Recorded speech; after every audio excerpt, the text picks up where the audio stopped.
This is the Detroit Sports Podcast Network.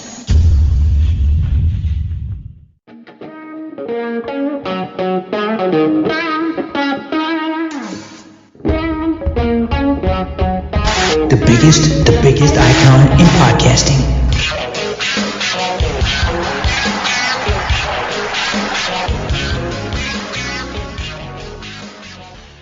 Welcome in, everybody, to another episode of the DocNJock Wrestling Podcast. This is episode 176. On today's show, maybe a little bit more insight into what is really going on with Aleister Black.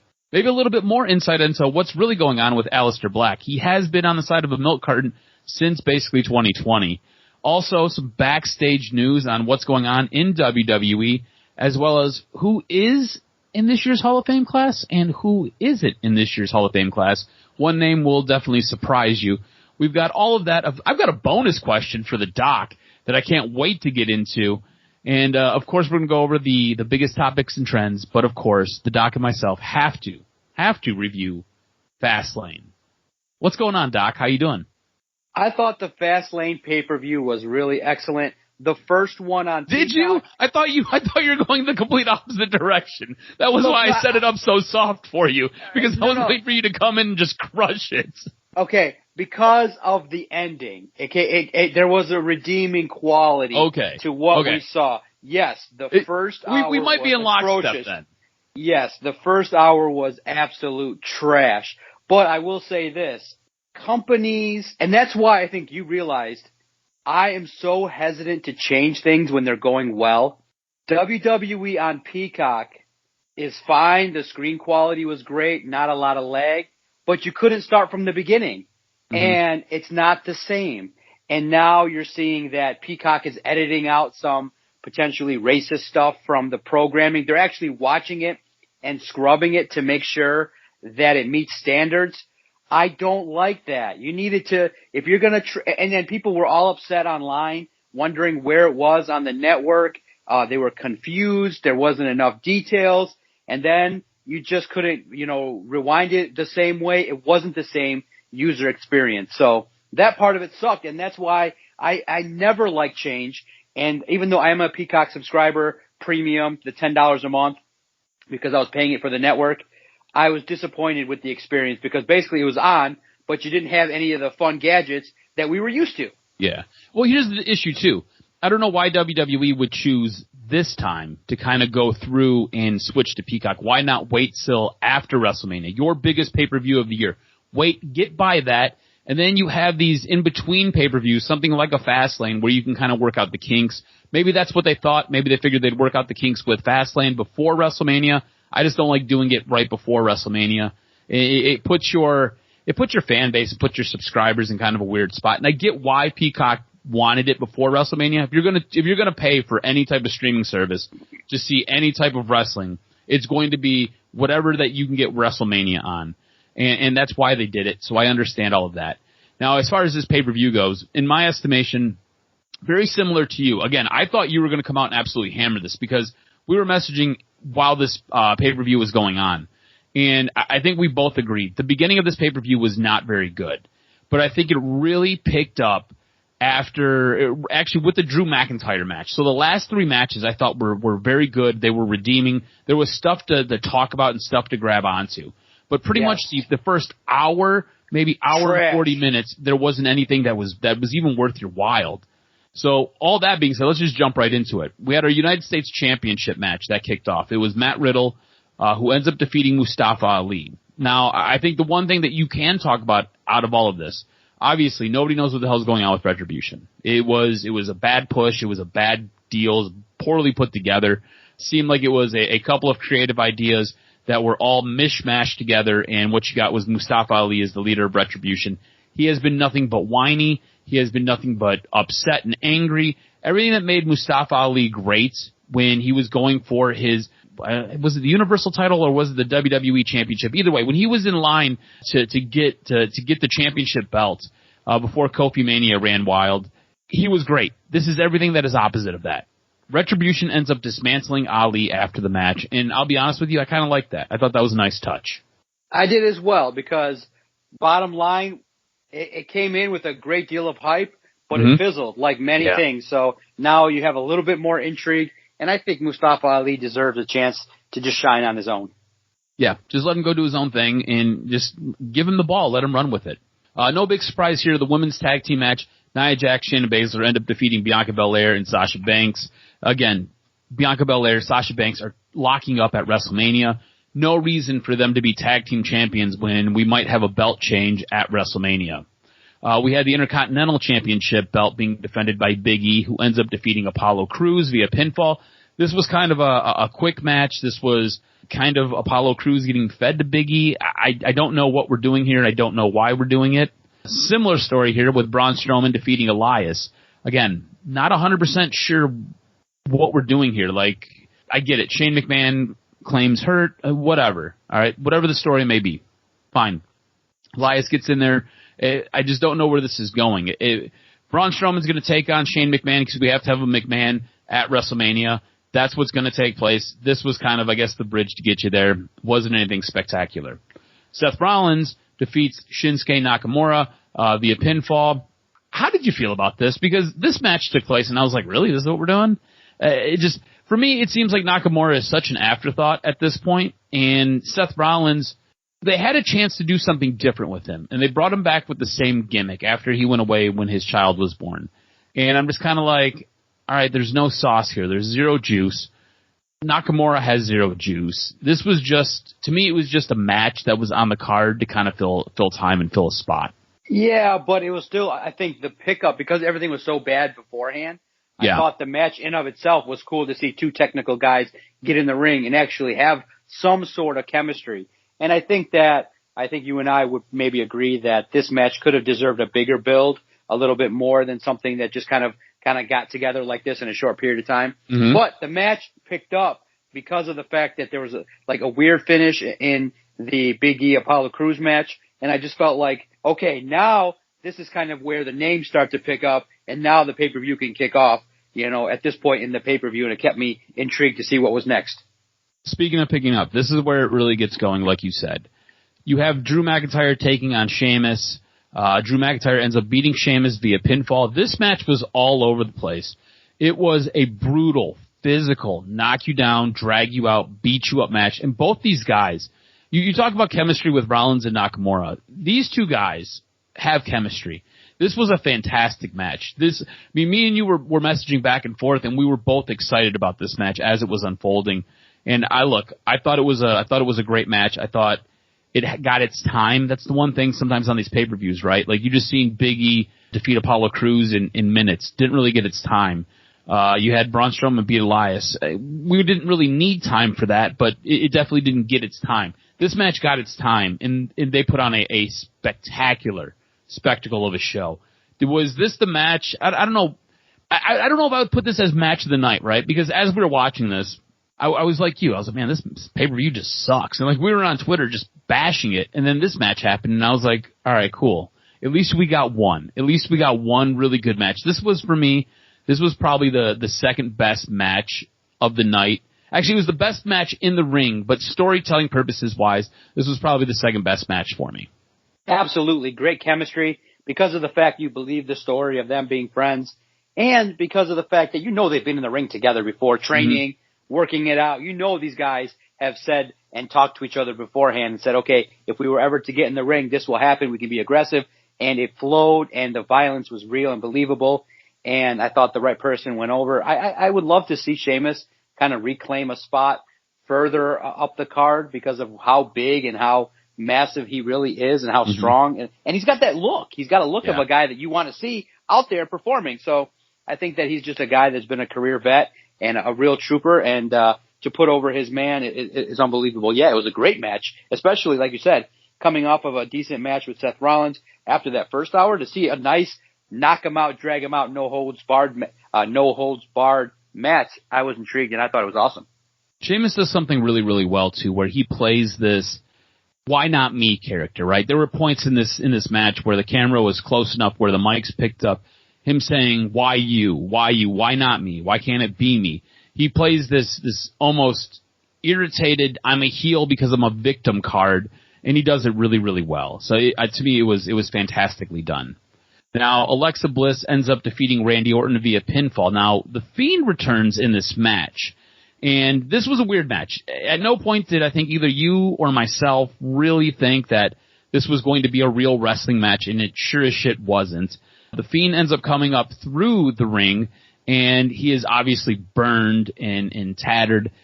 The one thing I will take out of this match that I thought was fantastic and that I really liked was the way The Fiend looked. The mask that he has is absolutely fantastic. It looks like the old Fiend mask was set on fire. And the aura about him, when he came up through the ring, to me, this was done so well. It was done so perfectly. Did you enjoy this match? Did you like seeing The Fiend return? What did you make of his presence, his look? I mean, there's so much there that you can really get into. What did you sink your teeth into?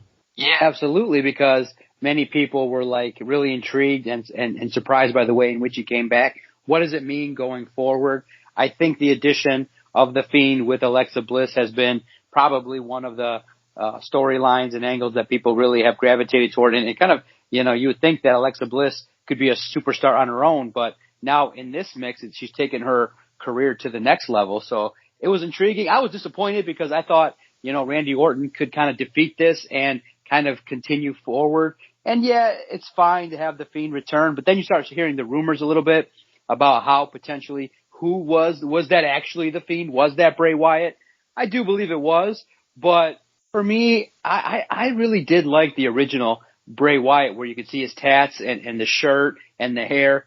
The Fiend, because of the fact that you and I have talked about it in previous podcasts, because of the fact that he's taken big losses in big moments, what does it mean for him? What are they doing with him? It's an attraction.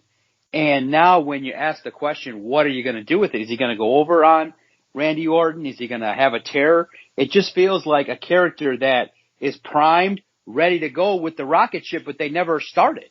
And I would have liked to have seen Randy Orton go over in that, but yeah, to see it was cool. It's an evolution of a character. You're telling this story over a long period of time, which a lot of people like, but bottom line, when you start to ask what does it mean going forward, you come up with a lot more questions than potentially you do answers.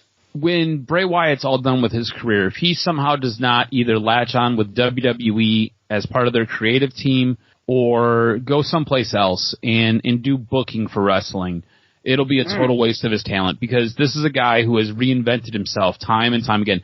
We give Chris Jericho a ton of credit for reinventing himself. Bray Wyatt's done the same exact thing, and it just gets darker and darker and darker, and he's got these extremes he can go to, and it makes for really, really interesting, great storytelling. Now, we had our Universal Championship match, and this match has a ton of tie-ins for WrestleMania, and it's going to transition us right into our SmackDown topic. Roman Reigns ends up defeating Daniel Bryan, but not before Edge gets involved. Edge was ringside as the special enforcer, making sure that Jey Uso didn't get involved, making sure things didn't get crazy. There was a bit of a ref bump, and Edge goes in to make a count. Next thing you know, Edge is taking guys out with chairs. For me, coming out of this match, I thought it was a good match. I think anytime you get Daniel Bryan, you get Roman Reigns, and then you just sprinkle a little bit of Edge in there, you're going to get a good match. For me, this sets up WrestleMania, and this is what I want to talk about as far as SmackDown goes, and I think we'll get more of this probably tonight. Whether there's an announcement this evening as far as SmackDown is concerned and what the plans are for WrestleMania, or whether it comes in a couple of weeks as we build towards WrestleMania. We talked about this a couple of weeks ago, where by implanting Daniel Bryan in the middle of this storyline and in the middle of this beginning of this feud with Edge and Roman Reigns, you had the chance to spin this out into a triple threat match. And I think what we're going to get at WrestleMania is we're going to get Roman Reigns versus Edge versus Daniel Bryan. And I think it's going to be a fantastic match. Now, how this actually plays out and whether Edge goes over, Daniel Bryan goes over, or Roman Reigns stands tall, I don't know yet. But I think you've got the groundwork, and WWE's done a really good job of laying seeds. And some of the promotional pieces that you've gotten, it's highlighted Daniel Bryan's victory, where he won both belts and unified them. And I think that's probably what we're going to end up getting at this year's WrestleMania. Am I crazy, or do you see a possible triple threat match, or is this still going to be Roman Reigns versus Edge? I hope they don't do a triple threat match. I know you'd get a pop and things like that if potentially Daniel Bryan goes over again, or if it's time to coronate Edge and let him have an opportunity to get a run.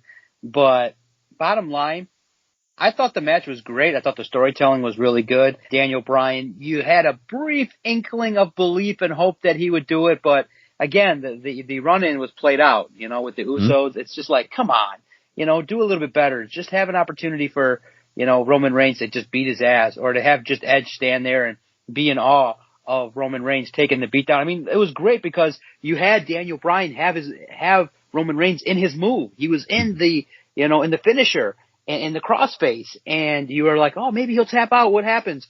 Or maybe Edge interferes in a certain kind of way, for him to flip out on Daniel Bryan. It was like, I get it, but I just felt like it could have been done a little bit differently. But yeah, if there is a triple threat match, I don't hesitate to believe that it's going to be a great match. But I still would like to see it be Roman Reigns taking on Edge and have a knockout, drag out, Wally map of a match, just walloping on each other and everything just going crazy. Daniel Bryan doesn't need to be in it.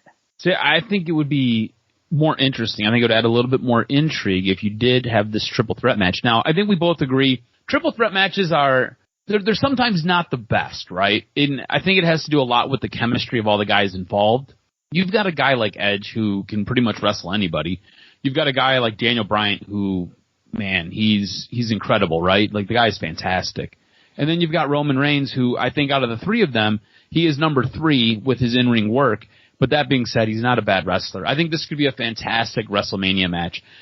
For me, I don't think I would have it headline WrestleMania, though. I don't think I would have this be my primetime main event. And as we get closer to WrestleMania, we'll kind of pick and order the card the way we think it should kind of unfold. But I think it would be a fantastic match because all of these guys can go and all of these guys can go with each other, and I think it'd be really, really good.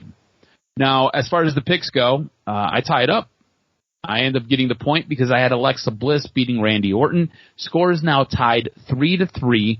This is much better than last time we did this. This is a little bit more back and forth. Last time Doc got out to a monster lead and pretty much left me in the dust. So right now with the picks, it's 3-3.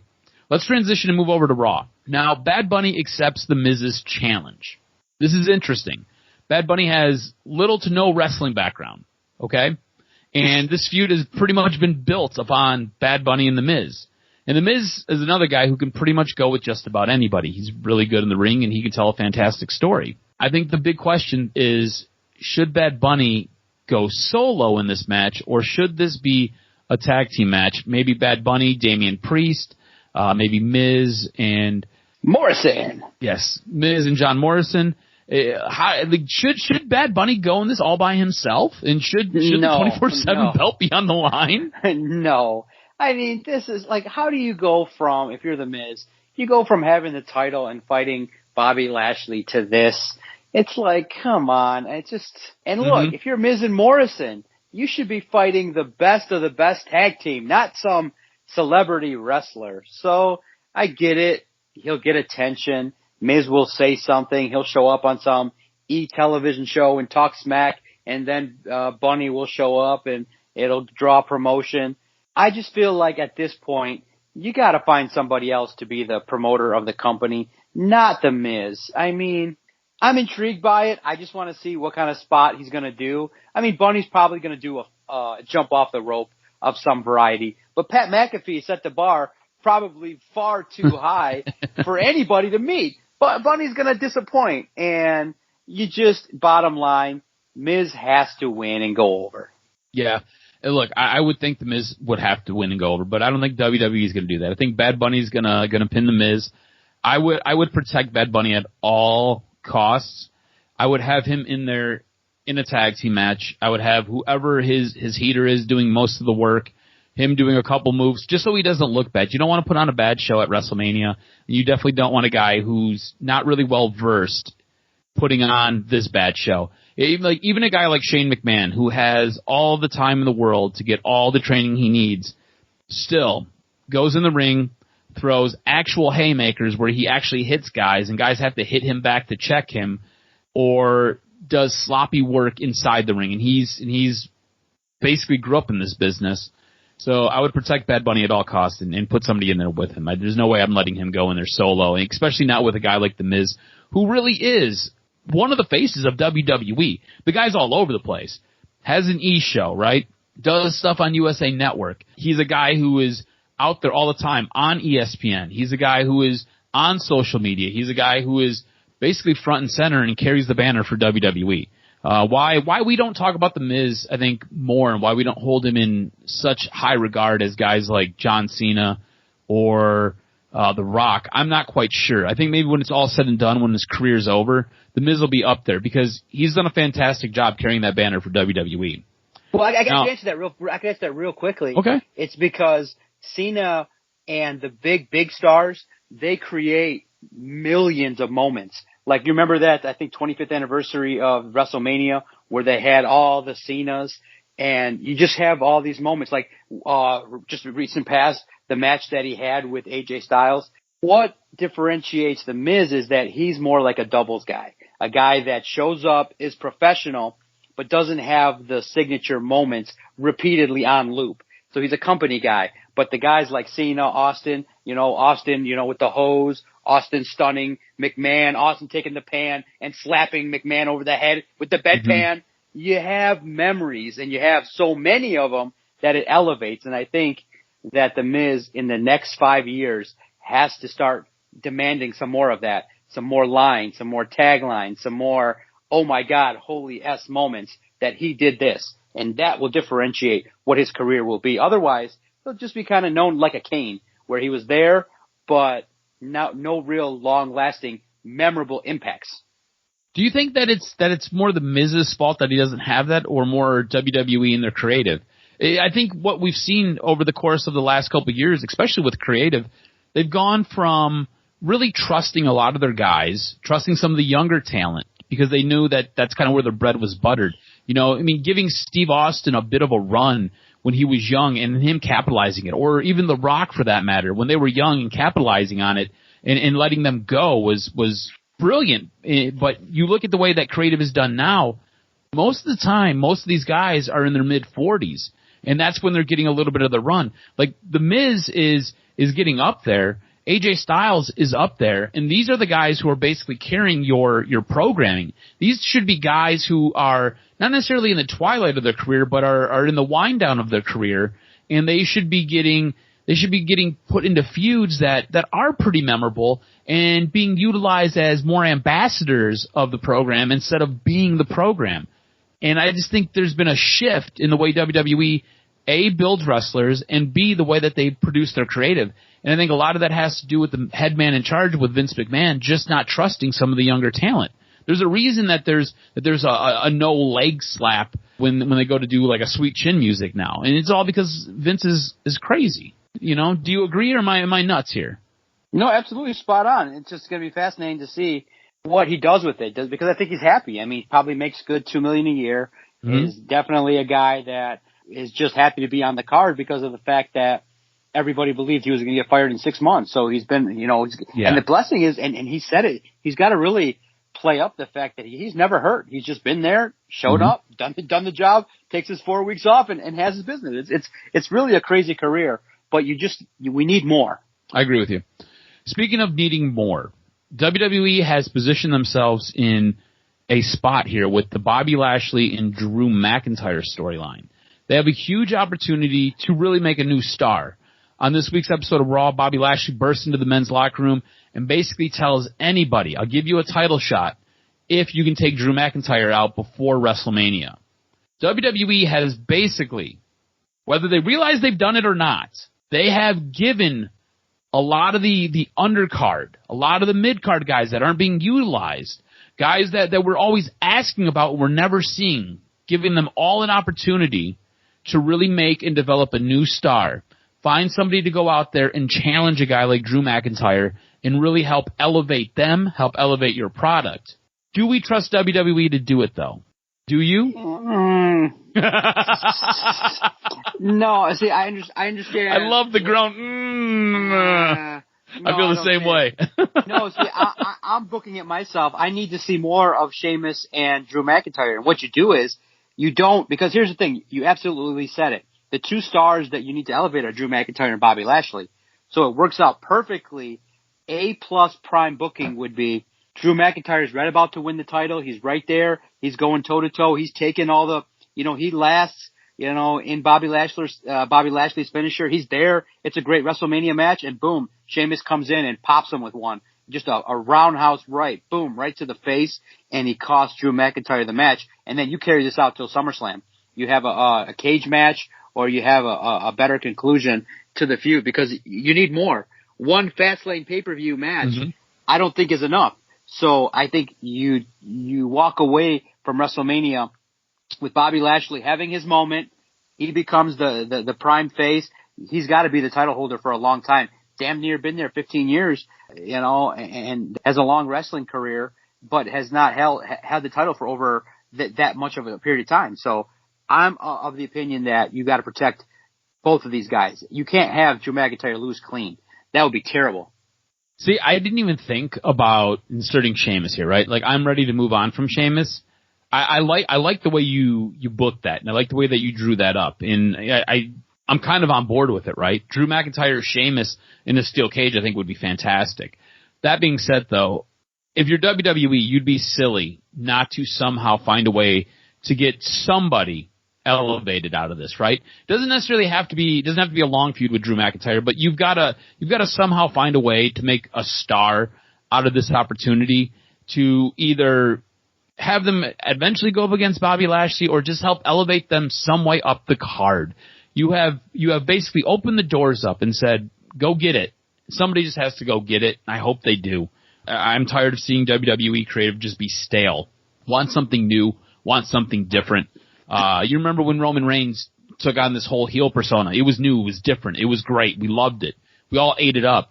I want something like this, and you have the opportunity now to do that and really make a new star, and maybe not even be a star in the same stature as Drew McIntyre or a Bobby Lashley, but you have the ability now to elevate somebody up the card, and if they're in the bottom of the card, you can now move them up to the mid card. If they're in the mid card, you can move them up into that upper mid card. I would love to see them do that. Speaking of cards, man, we've got a few massive storylines going on with NXT.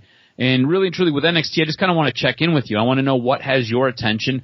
And I have a feeling we might be at a completely different place with what has our attention, with what's going on with NXT. And maybe we could just kind of talk about why something is grabbing your attention, or why you're really invested in whatever this new storyline is.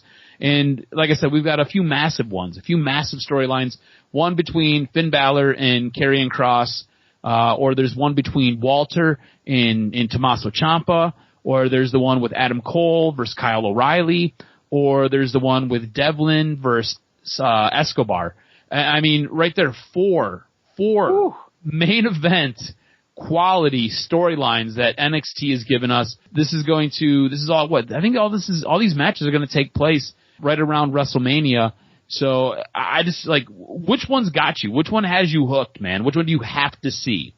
Yeah, absolutely. The next takeover is going to be legit. For me, I just thought heading into the shows with NXT and AEW and Impact, it was promo week, man. It was like everybody was like, let's grab this microphone and let's take these words and spit them out. That Adam Cole promo detailing that he felt that O'Reilly held him back was unbelievable. I thought it spit fire. I thought it was legit. It hooked you in. I thought it was one of the best segments of the year, and it's a match that I'm definitely excited to see. And obviously, that's my A, but A- is Balor and Kross, man. I think they're going to they just have the potential to put on some amazing matches, and potentially which should happen, you should see the Karrion Kross go over in the feud. But, man, NXT is on fire, and you got to give them credit for booking a lot of good matches coming up that are intriguing. Yeah, NXT has been absolutely fantastic. It's been a great show, and you're right. That Adam Cole promo, even Kyle O'Reilly's retort, I thought it was pretty good. I thought they did a fantastic job building that. But for me, and it's just because I'm really unfamiliar with Devlin, it's Devlin and Escobar. Yeah. And Shawn Michaels comes down to the ring with a ladder, and we're going to basically have a unification match where one of these guys is going to come out as the cruiserweight champion, and whoever's belt that is that's hanging on the I'm assuming it's going to be a brass ring. Why the hell not? Whoever pulls that down in this ladder match is going to be the new cruiserweight champion. That will be the belt that will be worn by that champion. So I'm really, really into that. Look, I think Finn Balor, Karrion Kross, is going to be great. Walter, Tommaso Ciampa, I think that's going to be really good too. It's going to be really hard hitting. Tommaso Ciampa got hit so hard in the chest on Wednesday night, man. It was ear piercing. And you already know Kyle O'Reilly and Adam Cole are going to tear the house down. But I need to see more from Devlin, and I need to see more from Escobar. And a ladders match with a unification title on the line? Yeah, sign me up all day. Sign us up, baby. And especially with Shawn Michaels having his imprint into what's going to happen. Baby. Yeah, it's going to be fantastic. Speaking of fantastic, maybe not so fantastic, Impact this week. Give us your review. The rumors are not true. More people watch than just Jackson Stone, me and Adam. More people watch, but not many more. The ratings, when you look at Impact, for some reason, after a good pay-per-view, have not been where the company would be happy. It dipped to quite a new low there for a period of time, which is disappointing because I thought it was an okay Impact, but I could see potentially why, because you and I have talked about it, that Impact has to do a better job of drawing people in. And when you start the show with two women's matches that aren't the best. Now look, Kenny Omega returning and doing his thing is going to be unbelievable. I think that the hype surrounding him taking on Rich Swann is going to be unbelievable. I think that there's going to be an opportunity for a champion versus champion match. And when there's an opportunity for that, you're just going to be like, wow, Rich Swann, Omega. It's going to be a great opportunity. But you start the show with Tasha Steelz taking on Alicia. Not too much to speak of. Steelz defeats Alicia. And then you had Deonna Purrazzo taking on Jazz. I thought it was kind of an overbooked finish. A lot of things going on. But Jazz is building a name for herself. Deonna gets the win. The thing that caught my attention the most was Matt Cardona had a sit-down interview, and he's talking about his role in Impact and what's going on. And you start to see potentially that he brings up the name of his former partner and his podcast partner. And not like DocNJock, we're not going to get into the ring together, but Cardona and Brian Myers, who podcast together and have a brand together, could have a feud. And I think if it goes down well, if it's written properly, they could both have fun with it on the podcast. They could have fun with it all throughout Impact, and they can have themselves a great time with this match. So I was intrigued by it. It hooked me, and I'm excited to see it. I think naturally speaking, it's where it had to go. Worst match of the night comes right after. It's Raju defeating Ba, and it wasn't there. For some reason, it was just a chaotic situation. Raju goes over, but something was off. It was terrible. Kenny Omega shows up, and, obviously he's hyping up the feud going on, and it's all good. I think that anytime Kenny Omega shows up, it's going to be a good time, and you're going to see what's going on. But the thing that unfortunately has been a byproduct that has not been good is the fact that people are now wondering, okay, what is the true meaning of this feud between AEW and Impact? Because it kind of feels like AEW is showing up and really not really elevating the stars. You had a star already in the Good Brothers. They're getting highlighted. Do you potentially shock the world and have Rich Swann win a title? No. Everybody's now wondering and questioning and speculating, well, how is Kenny Omega going to get over on Rich Swann? Is he going to take the Impact title and bring it over? That further diminishes the brand. More people are wondering, how is Impact benefiting other than having names from another company show up? It kind of is somewhat, I think, in a reverse psychology kind of way, cheapening Impact. And that's what happens when you don't create a lot of new stars. They got to get back to it. Main event time, you get Miguel defeating Romero. Decent match. It was all about presenting Miguel as a tenacious, resilient wrestler, and it worked. Action was good. Romero kept up, managed to keep up and handled business, but Miguel, like we've said before, we're impressed. We're on board with it. And this is the year of Trey Miguel outside of the AEW Impact Invasion angle going on. So all in all, it was a B- show. I felt like there's an intrigue and opportunities for a new feud that people can grab onto. But by and large, I just think they have to rework the booking where you have Big Angle start, a good match, women kind of maybe hit 8:45 to 9:15, and then boom, you hit the opportunity to have the big hitters late, because the way in which the show is produced, it doesn't lend itself to draw numbers, because you and I are going to watch it. We're marks. We're going to sit there and we're going to, we sit there and watch two guys show up from an indie promotion and watch it. But dude, Impact has been one of my like deep, dirty little secrets, right? Like I've loved Impact Wrestling forever and a day. But it's not. But see, I'm looking at it from the producer lens of massive. For sure. For sure. For sure. It doesn't work. It doesn't work. Yeah, no, you're absolutely right. You're absolutely right. They got to work on it. Here's a question for you, because it's all about drawing numbers, right? And you've got good storylines in Impact. You've got good wrestlers in Impact. There's just different ways you have to highlight them. And you've got this crossover with AEW, and you talked about how basically it's been one-sided. All the AEW guys keep getting the wins. Impact's not really getting the win. And you have this massive match coming up with Kenny Omega versus Rich Swann. And I think a lot of people have maybe tuned out. Maybe that's why the numbers were so bad, because we know this is coming. And I think it's a foregone conclusion that Kenny Omega is going to win this belt off of Rich Swann. Do you maybe pull a swerve, and do you have Rich Swann beat Kenny Omega for the AEW championship? It would be crazy to figure out how they work that out. How does the AEW title show up on Tuesdays? You know what I mean? How does the Impact title show up on they have on Wednesdays? The tag title showed up. Yeah. And the Good Brothers are there. So why can't you have it the other way around? You could do it. Again, it can't be one way, right? And right now we're talking about, it just seems like it's one way. At some point, Impact's got to get a little bit of that carryover. You know what it would be? If they do it, they have to have an equal split where Swann takes it first, Omega is just pissed and takes it right back. Yeah, well, I mean, that's how I would assume it would work, right? It would be one of those things where Rich Swann would end up defeating Kenny Omega, blow everybody's mind, maybe carry it around for 2 weeks, and then Kenny Omega takes it right back. It'd be the only way I think it could work. But, I mean, that right there, that would get you tuning into Impact, would it not? Would you not? Yeah, hell yeah. Like, that pay-per-view is going to take place on over a weekend. Would you not tune in that following Tuesday to be like, what the hell just happened? I got to figure this out. Do you know what I'm saying? Yeah, and absolutely. And pay attention. Next week or so, we'll reveal the date, but they switched the date from a Saturday to a Sunday, the pay-per-view for Impact, the next one around. All right, so let's get into AEW then, since we've already kind of talked about it a little bit.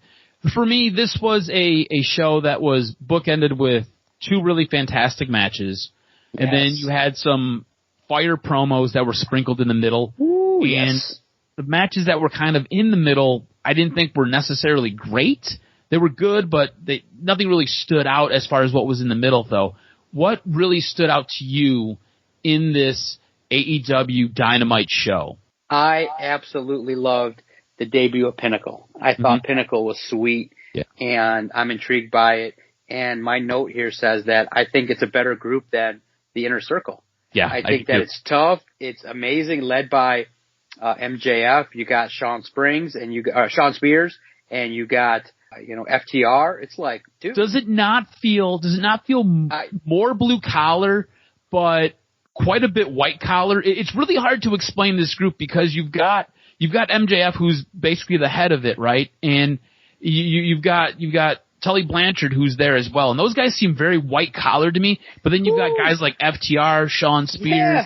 You've got Wardlow in there. Those guys feel very blue collar to me. It's a weird mix, man, but it works. It's so good. Like, their promo was great. MJF calling Chris Jericho fat, I thought was great. It was great.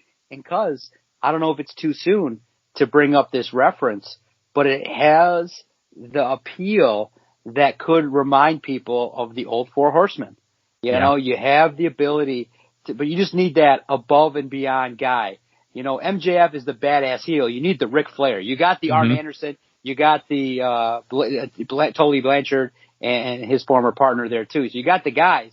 You just need, MJF maybe in that crippler mold, but you need that kind of guy that you need one more guy. It's not Sean Spears. You got to have one more superstar that's just going to be flamboyant in there and handling business. But it has the potential. It's a great name, the Pinnacle. Mm-hmm. And so I thought, of course, going over on the Hollywood Blondes, I like to see them kind of take the next step. But for this period of time, no problem.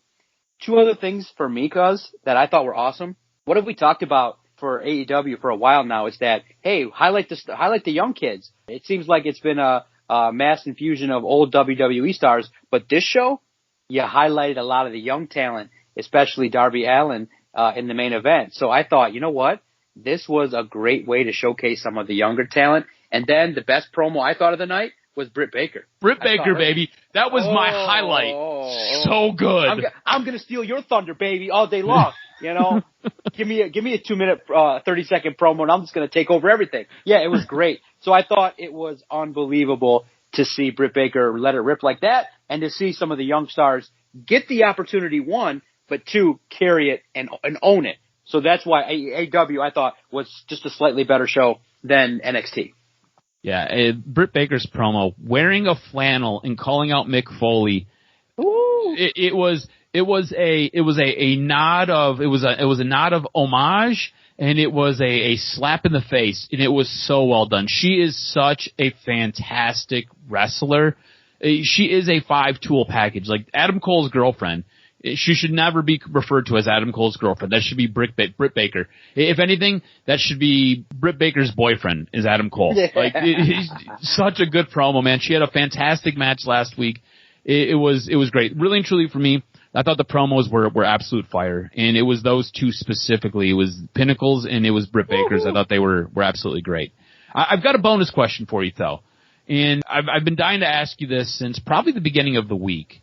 And we might line up on opposite sides of this, and it might cause a little bit of a ruffle of feathers here when I give my answer, and I'm really curious as to what your answer is. But who do you feel has had the better year, Kenny Omega or Roman Reigns? Ooh, that's a good question. Who has had the better year? Okay. I feel like you're going to say Kenny Omega, and I feel like I agree, because Roman Reigns has been there before. I mean, he's been the champion. I mean, has he done anything spectacular? He's had great matches. Now, if you're going to come at me and say Roman Reigns, yeah, we might have an issue. I think Kenny Omega has taken the threshold now, stepped foot in the limelight, had great matches, is now emerging from the mid-card where he placed himself unnecessarily and has had decent matches all the way across, and he's filling the role of the top guy, which he should be in AEW because he is the top guy. So he's had the better year with the title, with the introduction of Don Callis, with a little bit more fresh angles showing up on Impact. It's absolutely, I don't know how you could argue that it's not Kenny Omega. I'm going to go Roman Reigns. I wasn't sure where you were going to go with this. I thought you might go Kenny Omega, but I'm going Roman Reigns. The evolution of Roman Reigns this entire year has been absolutely mind-blowing. Evolution. He's been a badass already. Evolution of what? From a badass to a bigger badass? He went from white meat babyface to being a heel character that got us invested in SmackDown and is the real reason, if you're going to watch SmackDown, it is him and it is Bianca Belair. Those are the only two reasons you are tuning in on a Friday night to watch any sort of wrestling. It is Roman Reigns, Bianca Belair. And Roman Reigns has done his part with WWE, and he has carried that Friday night show on Fox. Kenny Omega is great. Kenny Omega, I don't think Kenny Omega, I have really high expectations for Kenny Omega because it was, 2-3 years ago? Kenny Omega was the best damn wrestler in the business. Nobody was better than Kenny Omega. Kenny Omega has come nowhere close to eclipsing or even sniffing the jock of where Kenny Omega was 2-3 years ago. Kenny Omega's been good. He's been good on AEW. And I think you're right. He put himself somewhere in the middle of the mid-card because he wanted to help get other guys over, and kudos to him. But his recent run, since taking the belt off Jon Moxley, honestly, for me, it feels flat. It doesn't feel like it's got the same gusto. The guy that I see in the ring isn't the same guy that I seen in the ring going up against a guy like Okada when he was in New Japan. And to me, he's just not where he was a couple years ago. Whereas Roman Reigns, I know he hasn't been to the ring very much, but the character evolution has me interested in him, has me vying to see what he's going to do next. The character evolution of Kenny Omega, it's just not there for me yet. And I'm hoping it gets there. But for me right now, I think Roman Reigns has had the better year. I would love to hear what everybody else has to say. Please feel free to tweet us at Detroit Podcast. You can tweet me specifically at AdamRSTROZ. Who's had a better year, Kenny Omega, Roman Reigns? I'm dying to hear what everybody has to say. Oh, they're going to say the same thing. They're going to say the DOC is the winner, baby. It's no doubt because of the fact that Kenny Omega's got the title. And I think that what you're seeing is that Roman Reigns was already a heel, but WWE didn't recognize it because of the fact they tried to force feed everybody. And here's the problem with Roman Reigns. And here's the next step, okay? His promos are terrible. Now, are Kenny Omega's that much better? No, but they're better. And so as a five-tool performer, you got to have the look, you got to have the promo, you got to have the in-ring skill, you got to have consistency, you got to have availability. Look, you could like him for the next 3 months. He could be gone. Here today, gone tomorrow. Kenny Omega, I think, is the epitome of a classy workhorse that can go out there and do his thing. I think what you're saying is that Roman Reigns has the potential to finish the year in the next 8 months, 9 months, to have an amazing year that will outdo Kenny Omega. But right now, in late March, it's Kenny Omega, and you're definitely in the wrong. We'll see what happens. We'll see what happens. I think quickly, though, Roman Reigns with a couple more good matches, and if he has a solid WrestleMania match, I could see I could see your angle with this. I could see that he could take over and push past Omega if he slips a little bit, if the writing is not as proficient in the matches. Because, yeah, I mean, Kenny Omega versus Matt Sydal is good, but it's not going to blow anybody away. It was a good match, but I could see where Roman Reigns could use the jump off and the rub from WrestleMania to kick it off. Oh, it was a good question. Very good question. Good crossover question. Do more of that too. A little bit of a cross, comparisons and things like that. Very well done. All right. Hit me with this week's professional wrestling news and notes. A lot happened, even including a primetime wrestler getting COVID. Let me know what's up. All right. Asking You Shall Receive. Andrade was granted his release earlier this week after confirming that he wanted out of WWE.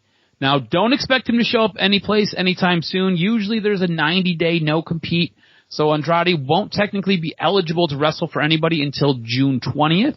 Now, some recent news surrounding Andrade's release. This might be a huge ploy by WWE. They might be bringing him back with his former luchador gimmick. He might be brought back as his former personality, his former in-ring persona when he was in AAA.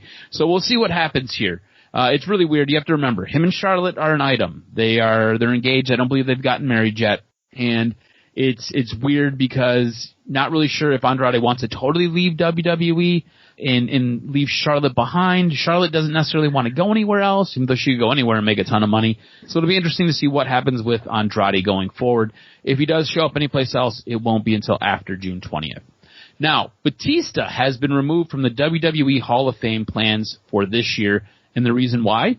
No fans. WWE wants to do it in front of the fans so the crowd can enjoy it. However, the Great Khali and Kane have been announced for this year's Hall of Fame induction. Speaking of AEW, we were talking a ton about the Pinnacle a few minutes ago. AEW has filed for another new trademark with the United States Patent and Trademark Office.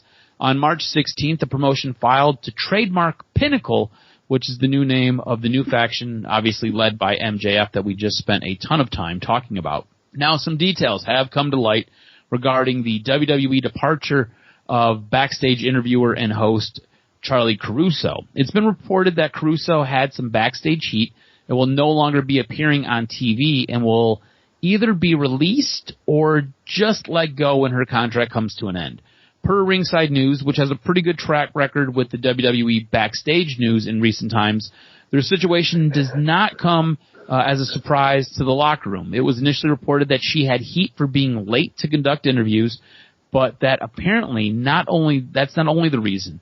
Ringside News was told that she just generally was unpleasant to be around, and management got tired of her. So they're just going to let Charlie Caruso go. Don't be surprised if maybe she pops up at AEW. She does have a bit of a connection with Tony Khan, as well as Dasha Bot's over there, so you can get more of Dasha Bot with the Charlie Caruso lookalike. We'll see what happens. Aleister Black is dealing with some minor injuries. According to Dave Meltzer of Wrestling Observer Radio, Black has not been seen on WWE programming since losing a no disqualification match to Kevin Owens on Raw back in October of 2020. It's been that damn long. It's been, almost 6 months now since we've seen Aleister Black. Now, Black's wife, Zelina Vega, was released from WWE the following month. It's widely been assumed that Black's absence has been linked to Vega's release, as well as creative just pooping on Aleister Black. Meltzer reported that it could be a little bit of that. It could be a little bit of creative. It could be a little bit of him just dealing with some injuries, and they're continuing to keep him off television. Now, you've got the inside scoop on COVID and a wrestler. You tell me, what's made Doc's News and Notes segment? Yeah, unfortunately, you haven't seen the greatest female performer of the modern era. Charlotte Flair has COVID-19. And based on from what it looks like, I think her dad pointed it out, Ric Flair, I don't think she's going to be appearing at WrestleMania. And it's unfortunate. I think it sucks because of the fact that, it's a talented performer. Every opportunity to get in front of WrestleMania, a crowd, or potentially have a moment there is unfortunate. But with that said, she's healthy. And for a lot of people, once they get it, it'll definitely potentially now allow her to come back stronger and to create more memories moving forward. But she got the Rona. She's resting comfortably. Her and Andrade probably, you never know. In a few months, you might have to see her leave the show again because she might be knocked up. You never know. When you got more time, what are you going to do? But obviously for the next couple of weeks, Andrade's got to stay away.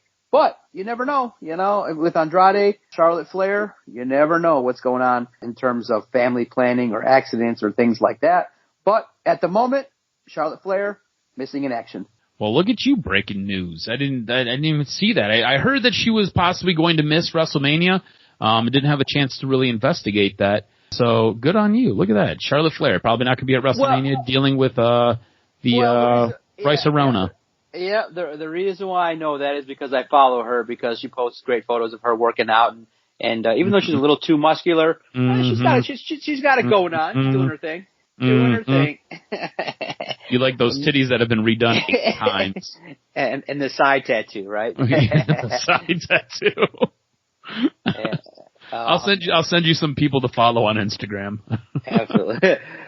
Make sure you follow Adam on Twitter at AdamRSTROZ. Like he said, follow the network at Detroit Podcast. Make sure if you're watching a show, let us know anyone up and coming, anybody we should try to hit up and get on the Doc and Jock Wrestling Podcast.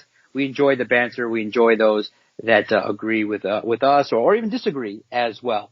Anywhere that you go to listen to your favorite podcast, all you got to do is type in Detroit Sports Podcast and hit that subscribe button. And when you do, our daily content will find you. We're going strong now, most Tuesdays to Saturdays at this point in time. And we appreciate everybody that's subscribed, that's leaving us 5-star reviews. We greatly appreciate it.